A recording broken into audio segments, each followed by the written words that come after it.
一覺瞓醒卡住條頸，趁極唔啱卡住換唔到衫，搭 lift 層層卡，想夾嗰個偏偏最卡。唔止，最多人關心嘅係呢一卡。當你將 MPF 由一個計劃轉去另一個計劃，原受託人會先賣出你嘅基金，再將資金轉交俾新受託人，然後買入新基金。成個過程要2至3個星期，期間會出現投資真空期。吓，即係點啊？即係資金喺呢段時間唔會投資任何基金。萬一原受託人喺低位賣出基金，新受託人又撞正高位買入，就會出現低賣高買嘅情況。咁有啲卡喎。唔使擔心，而家用積金易可以一站式管理所有賬戶，就連轉計劃都得。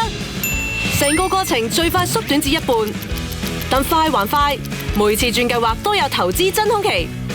記住 ，MPF 係長線投資，要比較清楚呢啲因素。有需要自要轉啊！正啊，順晒！管理 MPF 咁就係正解。